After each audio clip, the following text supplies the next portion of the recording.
19절입니다. 제가 봉독합니다. 예수께서 제자를 삼고 세례를 베푸시는 것이 요한보다 많다 하는 말을 바리새인들이 들은 줄을 주께서 아신지라. 예수께서 친히 세례를 베푸신 것이 아니요 제자들이 베푼 것이라. 유대를 떠나서 다시 갈릴리로 가실시에 사마리아를 통과해야 하겠는지라. 사마리아에 있는 수가라는 동네에 이르시니 야곱이 그 아들 요셉에게 준 땅이 가깝고 거기 또 야곱의 우물이 있더라. 예수께서 길 가시다가 피곤하여 우물 곁에 그대로 앉으시니 때가 6시쯤 되었더라. 사마리아 여자 한 사람이 물을 기르러 왔으며 예수께서 물을 좀 달라 하시니 이는 제자들이 먹을 것을 사러 그 동네에 들어갔음이로라. 사마리아 여자가 이르되 당신은 유대인으로서 어찌하여 사마리아 여자이 나에게 물을 달라 하나이까 하니 이는 유대인이 사마리아인과 상종하지 아니함이로라. 예수께서 대답하여 이르시되 내가 만일 하나님의 선물과 또 내게 물 좀 달라 하는 이가 누구인 줄 알았더라면 내가 그에게 구하였을 것이고 그가 생수를 내게 주었으리라. 여자가 이르되 주여 물길을 걸어도 없고 이 우물은 깊은데 어디서 당신이 그 생수를 얻겠사옵나이까. 우리 조상 야곱이 이 우물을 우리에게 주셨고 또 여기서 자기와 자기 아들들과 짐승이 다 마셨는데 당신이 야곱보다 더 크니까. 예수께서 대답하여 이르시되 이 물을 마시는 자마다 다시 목마르려니와 내가 주는 물을 마시는 자는 영원히 목마르지 아니하리니 내가 주는 물은 그 속에서 영생하도록 솟아나는 샘물이 되리라. 여자가 이르되 주여 그런 물을 내게 주사 목마르지도 않고 또 여기 물 기르러 오지도 않게 하옵소서. 이르시되 가서 내 남편을 불러오라. 여자가 대답하여 이르되 나는 남편이 없나이다. 예수께서 이르시되 내가 남편이 없다는 말이 옳도다. 내게 남편 5이 있었고 지금 있는 자도 내 남편이 아니니 내 말이 참되다. 여자가 이르되 주여 내가 보니 선지자로소이다. 아멘. 여기에서 이제 제자들에게 예수님께서 사실 이제 굉장히 이제 가르치는 부분들인데요. 복음서 전반에 보면 우리가 1차적으로 생각해야 될 것이 있습니다. 예수님께서는 실제로 군중들에게 큰 관심이 없다. 근데 있는데 이제 역설적으로 생각하면 그렇죠. 누구에게 관심이 있는가 했을 때 12제자들입니다. 왜냐하면 이들이 예수님 나중에 부활 성천하신 후에 사역을 해야 될 사람들이거든요. 그래서 그들에게 교회의 권위가 어떤 것인가 보여주는데 굉장히 관심이 있었고 교회의 정체성과 교회의 목적 이런 것들에 굉장히 관심이 있었다. 인자이신 예수께서는 어쩔 수 없이 인성을 타고나셨기 때문에 사실 굉장히 지엽적이고 세속적인 있지 않습니까? 이해도도 분명히 있었을 것이라고 우리는 생각해야 됩니다. 예를 들어서 유대인이 많이 가지고 있는 것들 중에 하나가 지역감정이죠.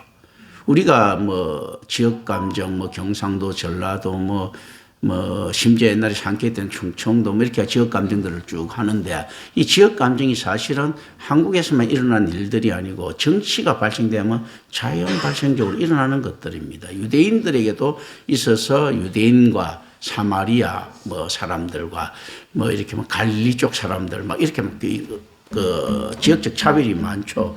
미국만 하나도 역시 마찬가지죠. 그 인종차별 비슷한 것들은 굉장히 많죠. 앵글로 색선족과 그렇지 않은 사람들.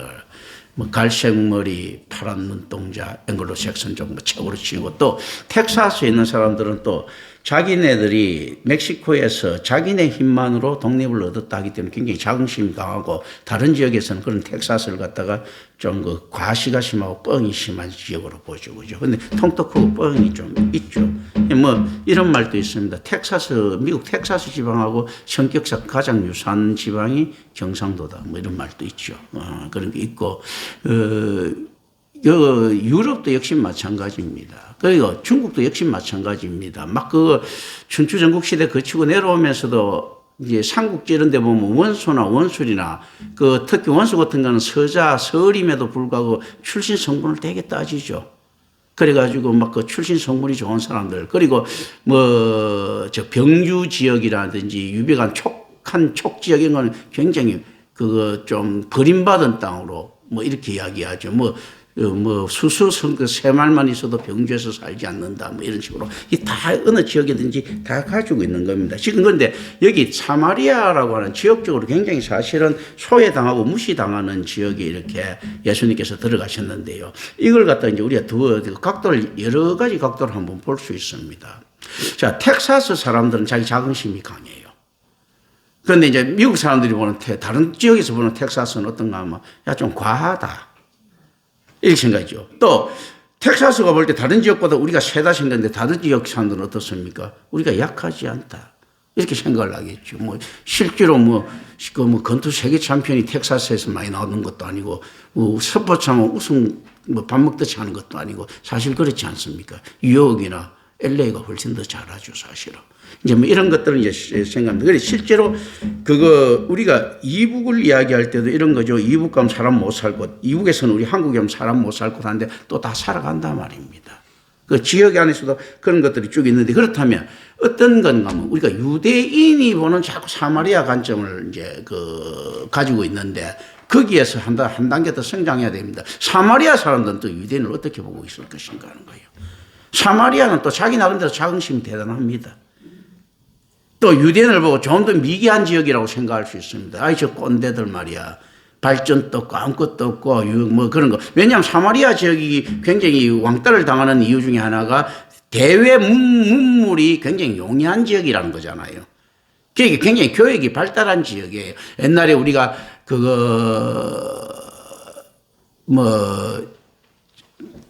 지금 남북으로 갈리기 이전에 예를 들면 신의주나 의주 이런 거죠. 일본하고 접경 지역 같은 부산 이런 지역 그렇지 않습니까? 실제 우리나라 초창기에는 그랬습니다. 밑에 부산 지역에 있는 사람들이 서울에 오면 깜짝 놀랍니다. 초람 목욕탕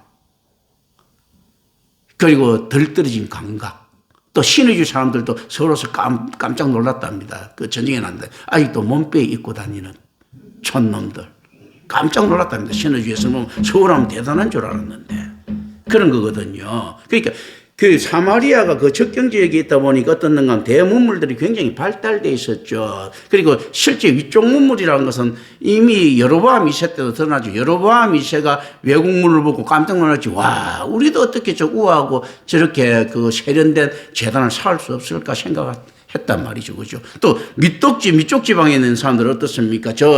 해안고속도로에 있는 지방 사람들은 애국과 위에 아수르 지역 있지 않습니까? 이 바벨론 지역을 왔다 갔다 하는 상인들 보고 얼마나 세련됐겠습니까? 근데 이게 전부 이방의 갈릴리 한단 말입니다. 그거 뭔가 하면 이거 생각해야 됩니다. 자, 예루살렘에서 있지 않습니까? 상투 서고 간 내고 있지 않습니까? 미니스커트 입은 인간들 보고 저는 짐승이지 인간이 아니야 하는 이런 형태란 말이죠. 그러니까 실제 그런데 여기서 본 사람들은 이미 미니스커트라든지 청바지의 매력에 빠져 있는데 그렇다면 우리는 다시 갓 입고 도포 못 써서가 아니고 그거는 언제든지 할 수 있는 거지만 그건 너무 시대 뒤떨어지는 것이라 생각했던 사람들이 아마 사마리아 사람들이고 이 갈릴리 사람들일 겁니다. 예루살렘 사람들은 얼마나 꼰대로 왔었겠습니까? 이제 이런 문화적 차이가 다수 있을 수가 있습니다. 그럼 교육적 차이는 어떻겠습니까? 역시 이렇게 마찬가지입니다. 신식 문화가 들어오고 난 다음에 평민들한테 우리가 신교육이라고 해갖고 문화가 교육이 개방되죠. 꼰대 문화에서 누가 합니까? 양반들이 독점하고 있죠. 그렇다면 전체적인 지적 수준은 양반들이 독점하고 있는 곳이 높겠습니까? 전체 상놈까지 다 공부받는 곳이 높겠습니까? 상놈까지 공부받는 게 훨씬 지적 수준이 높은 거예요, 사실은요. 이런 것들을 우리가 생각해야 됩니다. 그런데 우리가 자꾸 어떤 걸 잊어버리는가 하면 유대인의 랍비라든지 있잖아요. 랍비 같은 거 이렇게 유대 지도자들의 정통성 때문에 나머지 지역의 교육 수준도 낮게 보는 데 있다는 겁니다. 그런데 실질적으로 다른 곳에 지도자들의 교육 수준은 좋다, 오케이. 나머지는요, 교육 수준이 없는 거예요, 별로. 자, 그렇다면 나머지 사마리아 이런 데는 얼마든지 있는 거지. 그렇다면 지도자들의 교육 수준이 높느냐 했을 때 사실 그렇지는 않죠. 그건 뭐냐면 지도자들의 교육 수준이라는 것은 좀 더 정통에 가깝고 나머지 사마리아나 갈릴리 사람들이 지도자들은요 훨씬 더 신식 문화죠. 야들은 서당에서 가르칠 때 야들은 유니버시티에서 가르친단 말이죠. 스쿨에서 가르치고 있거든요. 근데 이 스쿨을 갖다 서당에서 뭐라고 이야기합니까? 저런 근본도 없는 놈들 이렇게 이야기하죠. 남녀 7세 부동석인데 지남 7처럼 붙어 있고만 해서 그죠? 그렇게 이야기할 것 아닙니까? 그죠? 훨씬 덜 개방된 이런 상태단 말이죠. 그렇다고 전통이 지킬 만한 가치가 있는 것인가 했을 때 실제 그렇지 못합니다. 유대인의 전통은 어디서 나옵니까? 율법에서 나오고 랍비 탈무드가 완전 굉장히 보면 변화되고 있잖아요. 타락한 것들이거든요. 다른 도덕들이 들어가면서 관점들이 들어가면서 자, 율법은 살아가지 않았죠. 근데 그건 너무 안전성 때문에 말도 안 되는 거거든. 지킬 수가 없는 것들입니다. 그렇기 때문에 실질적으로 이념은 될 수 있어도 실제 우리 생활화 될 수 있는가, 신앙화 될 수 있게는 불가능한 것들이거든요.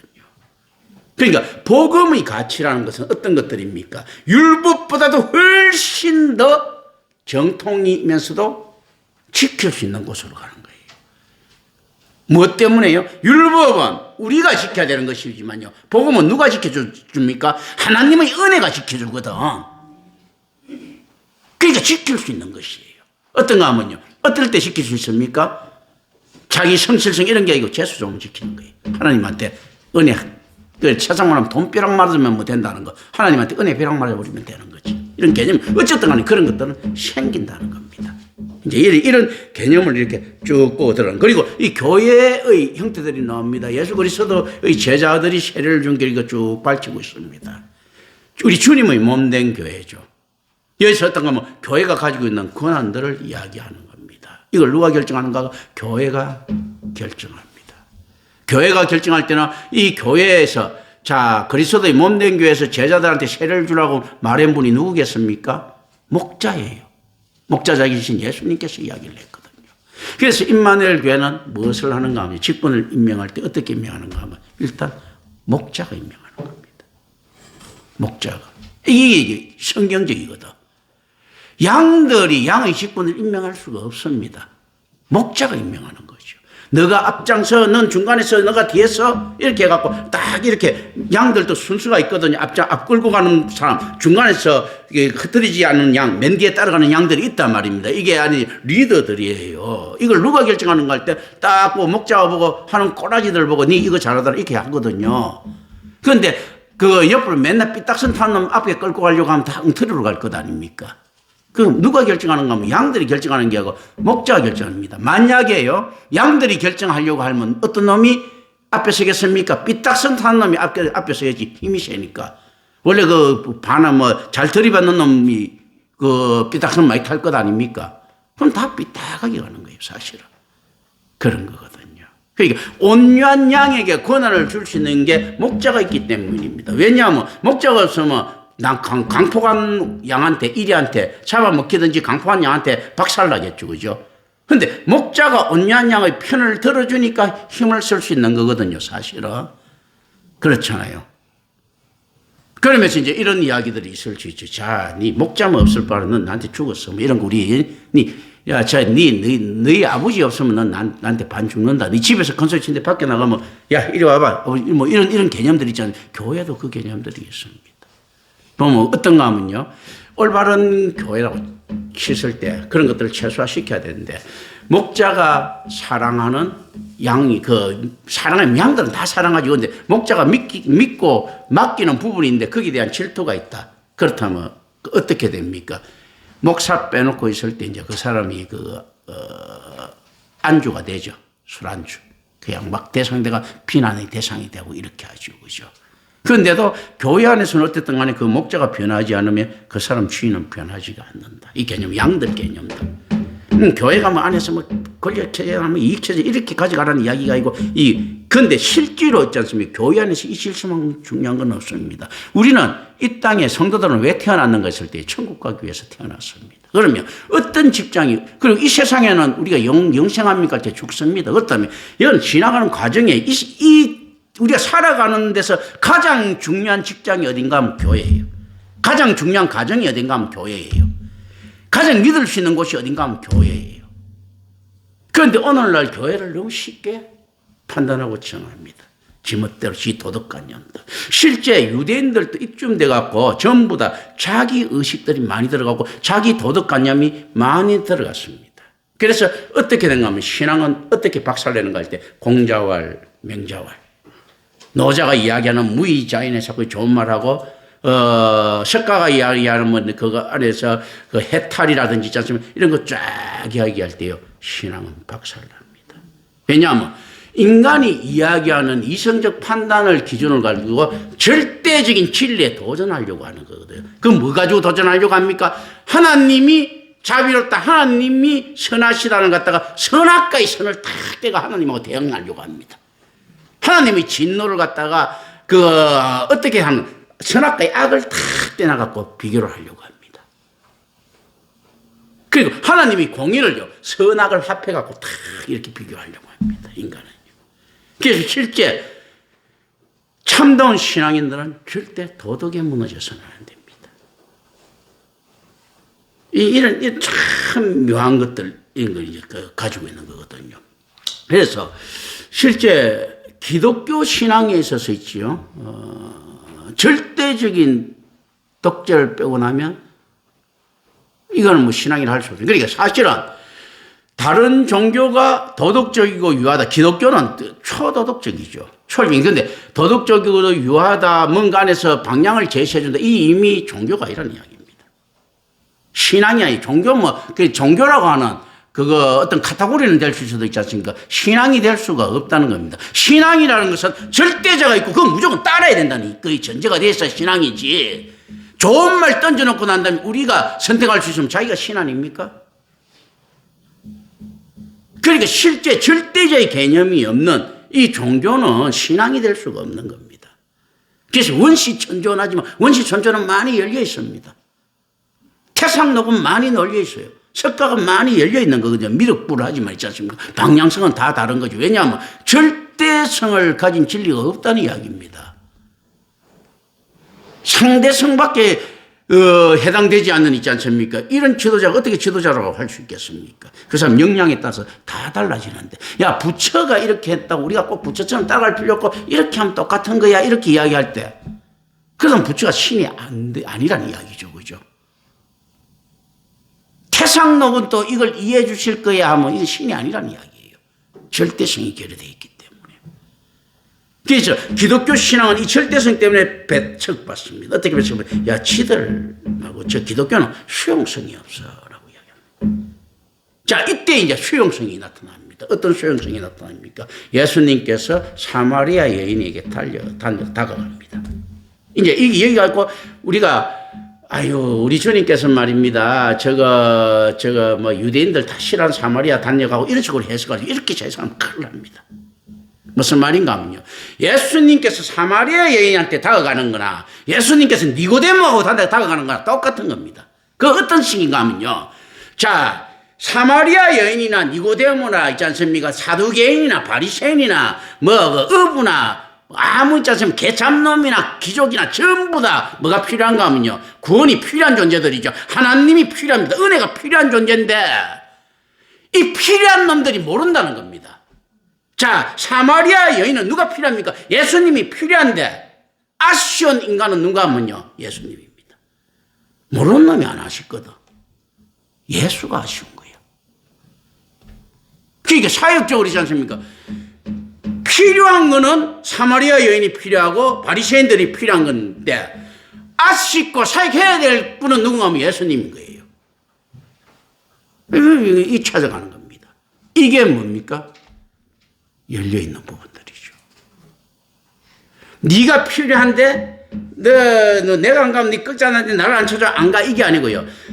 저 사람이 필요한데 안 쳐서도 내가 가갖고 아쉬운 소리 하는 거예요. 이게 교회입니다.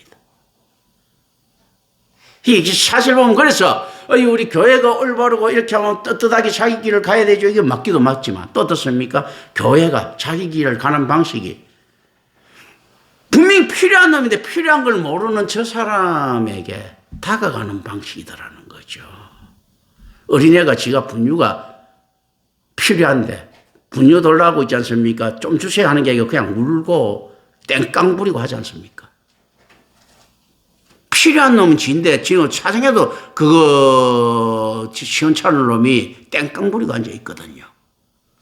그런데 필요한 놈은 어린애지만 아쉬운 거는 누굽니까? 부모라고.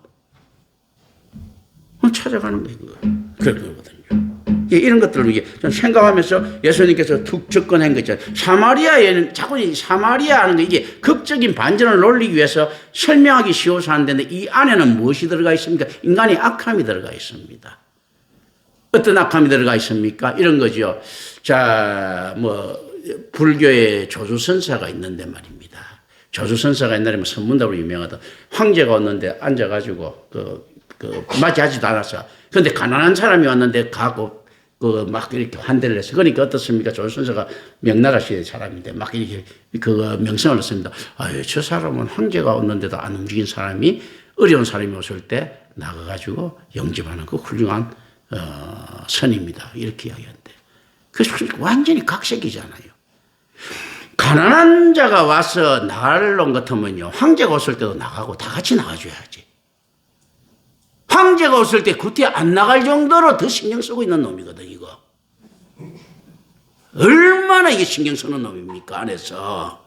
진짜 이제 그런 거거든요. 그런데 그 황제가 지 안 보러 왔을 때 죽이는 놈 같았으면 안 나가겠습니까? 그 황제가 그런 걸 보고 칭송하는 놈이니까 안 나가는 거야. 그런 거거든요. 황희가요, 태종 이방원이 생기는 거하고 세종대왕 있지 않습니까? 챙기는 거하고 다릅니다, 내용이. 그렇지 않습니까? 세종대왕 생길 때는 질책할 줄 알고 태종 이방원이 생길 때는 딱 꼬리 내리고 머리 숙일 줄 알고 그런 거거든요. 정 다른 거다. 이거 완전히 그러니까 안에서 세상 살아가는 사회성이 굉장히 좋은 조주선사지 뭐. 이제 이런 것들이거든요. 그런데 이걸 가지고 사람들은 안에서 평가할 때 왜 이렇게 사마리아 여인이라고 넣어야지만이 예수님이 뭔가 모르게 더 있어 보이지 않습니까? 예수님께서 안데스를 만나러 갔다, 대제사장, 그리고 가브리엘을 만나러 갔다, 가마리엘을 만나러 갔다, 이렇게 이야기보다도 예수님께서 어부를 만나러 갔다, 좀 있어 보이지 않습니까? 이런 거. 실제 예수님의 제자가 어부가 됐든 세리가 됐든 바리새인이 됐든 그게 무슨 중요한데요. 나머지 것들 진짜 안에 하나님 절대권에 하면 다 양아치들인데. 사마리아 여인이 됐든 유대인이 됐든 있잖아요. 유대 안에서 예루살렘 사람이 됐든 갈릴리 사람이 됐든 무슨 차이가 있는데. 그런데 그때 사마리아 여인. 이게서 우리는 가슴 아픔을 얻게 됩니다. 이게 성경에까지 기록될 정도로. 이게 뭡니까? 인간이 가지고 있는 계급적인 죄성을 드러내고 있다. 1차적으로. 그리고 실제 예수님께서는 왜 사마리아 여인을 갖다 찾아갔는가 했을 때 자기가 아쉬워서 찾아가는 거예요. 자기가.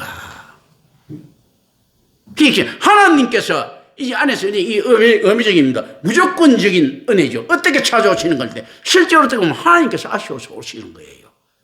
하나님이 사랑을 베풀어야 되니까. 왜냐하면 우리는 뭘 알고 있으면 타협해서 올 수 있어.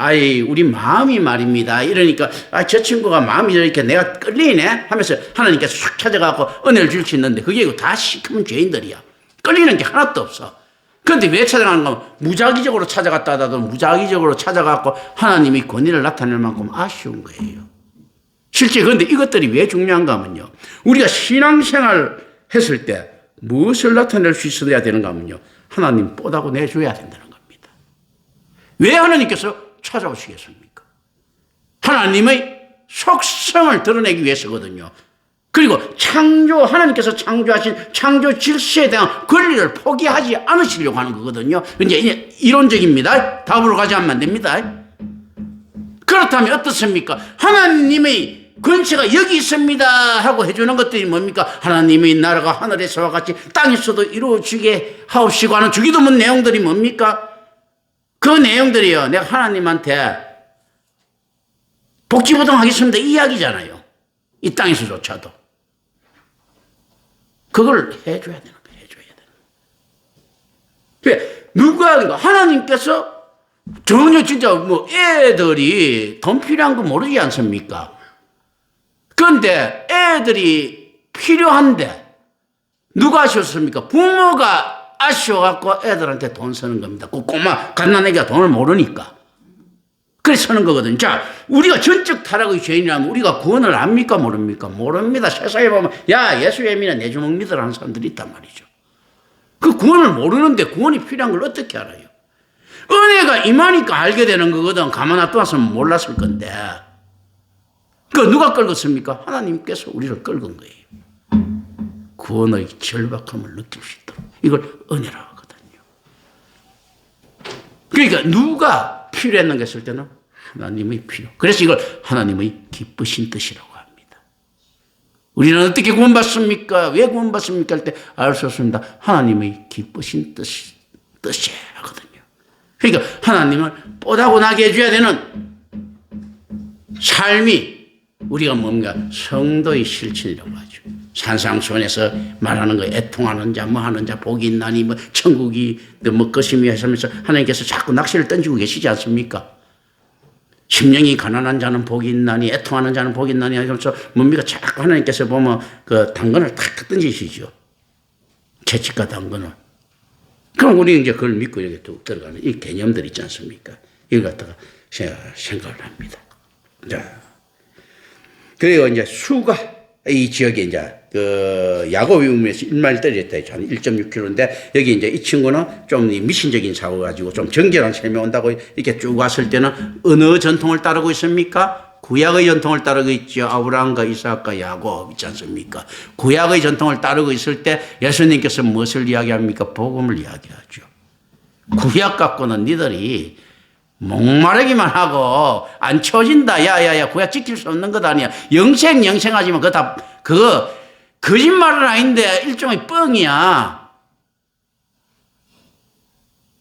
그런 거죠. 우리 왜 만약에 찢게 갖고 옛날에 뽑아내는 뽑기 있지 않습니까? 뽑기 거기다가 황금 한 5kg짜리 한번 여놔 보세요.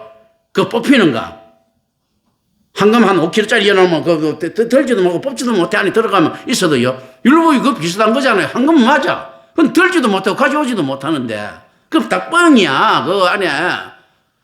그러니까 뭐가 됩니까? 니들 복음 받아야지 영생한다. 이 개념들. 물 있지 않습니까? 니들 기껏 해봤자 야곱이 우물에 갖고 예수 부적 하나 붙여가지고 계속 이거 퍼먹지 말고 진짜 예수님 만나라. 이 개념들이 이게 툭툭 던져 나오는 겁니다.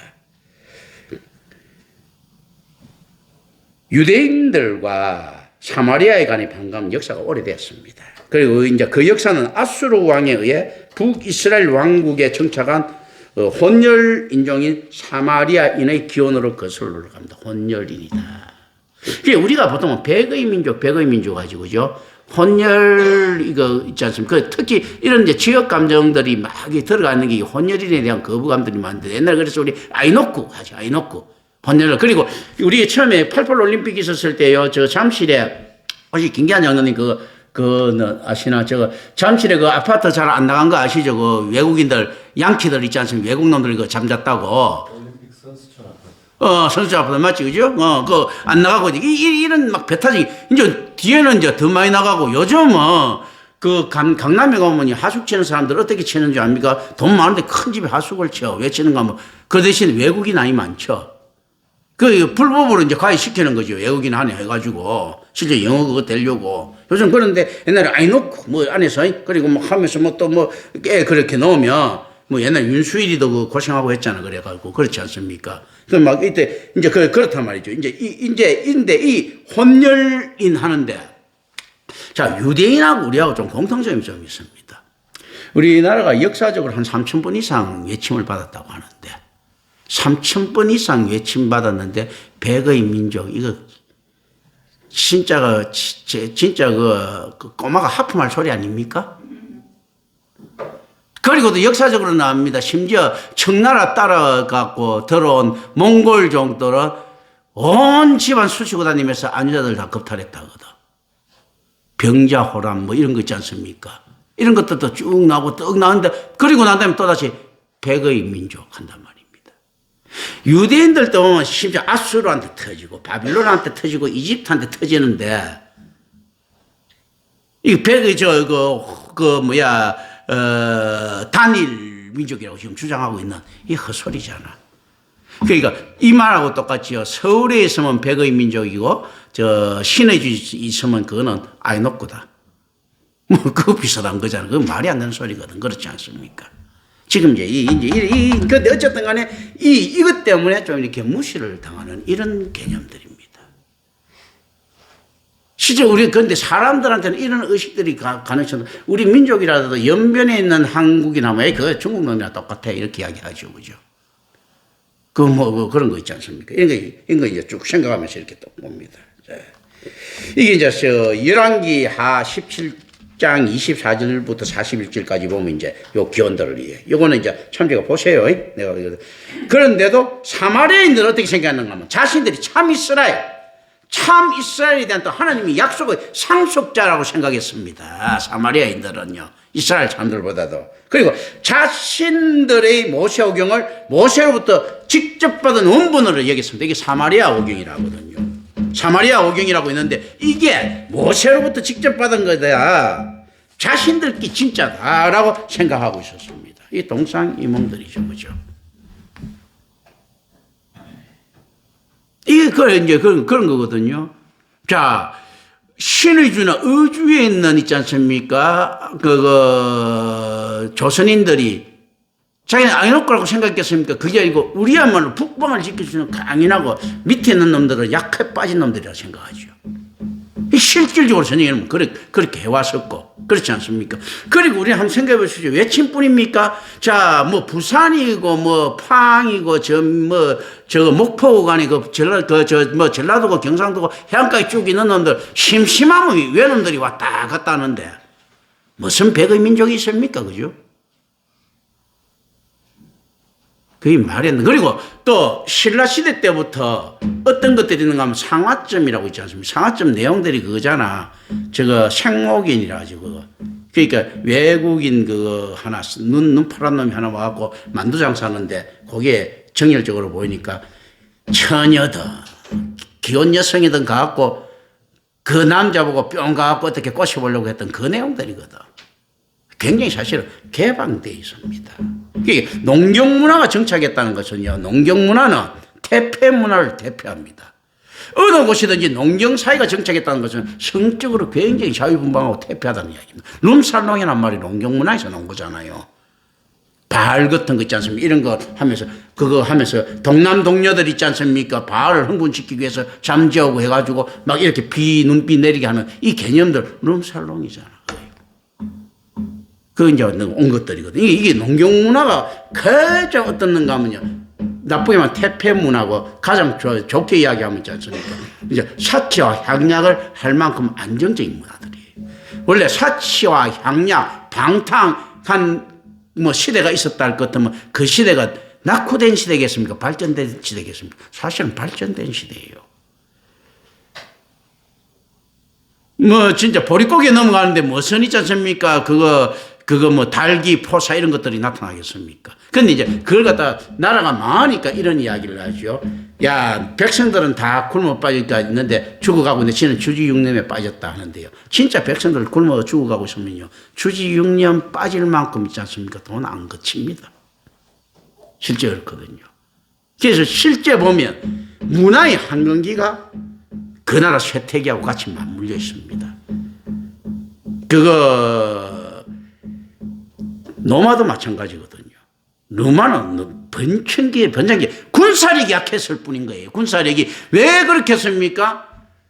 미국이 잘 살게 되고 한국이 잘 살게 되니까 어떤 거 됩니까? 징병제가 아니고 모병제로 변하고, 모병제도 어떻습니까? 군인들이 잘 하다가 이제 잘 모병이 안 되게 돼 있죠. 잘 살고 먹을만 하니까 모병이 잘 안 되는 거지. 그러니까 자꾸 누구한테 합니까? 용병한테 의지하게 되는 거거든요. 실제로 그게 바닥이 쳐서가 있고 잘 먹고 잘 살수록 있지 않습니까? 싸움을 안 하려고 하잖아. 진짜 안에서 나라가 피 빼보세요. 전부 다 도둑놈도 되는데 왜 군인이 안 돼? 실질적으로 나라가 망할 때 한번 짜시보면 옛날에 있지 않습니까? 그 나라가 돈이 많고 검력이 강했을 때 망하는 겁니다. 왜 망하는가 하면 그때 군인들 모집이 안 되거든. 그 용병에 자꾸 의지하게 되고, 용병들도 보면 잘 먹을 수가 없으니까 다 뺀질한 용병들, 돈 뜯어먹으려고 하는 놈들만 들어온단 말입니다. 그러니까 어떻습니까? 전쟁이 안 일어났을 때는 용병의 임무를 다해갖고 열심히 봉급을 받고, 전쟁이 일어났을 때는 용병의 있지 않습니까? 가족의 임무를 다해갖고 도망가 버리는 게 용병 아닙니까? 맞잖아요. 용병이라는 게 국가 지킬 의무가 뭐지? 지 가족이 더 소중하지. 그러니까 전쟁이 안 일어났을 때는 어떻습니까? 내가 이 나라를 지킨다고 돈 다 뜯어먹는 게 훌륭한 용병이지요. 그러니까 전쟁이 일어나면요, 안 죽는 게 훌륭한 용병이잖아. 도망가야지. 지 가족을 챙겨야지. 왜 나라를 챙겨? 남은 나라를. 그렇지 않습니까? 그런 것들. 그러니까 실제 망할 때 한번 보십시오. 그 나라의 부는 그게 이릅니다. 항상. 그런 거거든요. 근데 군인들이 모집이 안 될 정도로 있지 않습니까? 가난하면 군인 모집하기 쉽습니다. 실제 그렇거든요. 이제 이런 것들이 쭉 생각합니다. 그래서 실제로 우리가 역사를 볼 때는 정확한 사관으로 이렇게 볼리, 그 나라가 망할 때는 언젠가 있을 때, 그래서 다리 차명 준다죠. 그게 무슨 말입니까? 정점에 이르렀을 때 내려맡기다 망한다고 하죠. 정점에 이르는데 어떻게 뚝 갑자기 가난해집니까? 그리고 또 부유해지면 어떻게 됩니까? 다른 곳에서 눈독을 들이죠. 먹을 것이 많으니까. 그래서 가장 강해졌을 때, 가장 잘 살 때 망하는 겁니다. 이런 것들 쭉 생각하면서 이렇게 우리가 실제로, 왜냐하면 성경은 보다 더 진리의 역사거든요. 그게 실제로 어떻는가 하면 세상에 현혹된 감정이 아니고 진짜의 역사를 볼 수 있는 눈들을 가져야 됩니다. 그래서 여기에서 10절부터 12절 쭉 보면 나오는 거 있지 않습니까? 선물의 개념이란 뭔가 하면 하나님의 구원을 의미합니다. 그래서 예수께서 주시는 생수는요, 여기에 뭐하고 동일시되는가 하면요, 선물과 동일시되고, 선물은 뭡니까? 하나님의 구원하고 동일시됩니다. 우리가 이제 성경을 보면서 좀 이렇게 그 DNA로 알아야 되는 것도 있습니다. 보석하면 있지 않습니까? 보석하면 히브리 개념에서 뭐하고 되냐? 자녀들하고 관계가 있어요. 가장 큰 보석, 자녀들이잖아요. 그래서 자녀들이 잘 되는 것하고 축복하고 항상 그런 것들이 관련이 되어 있어요.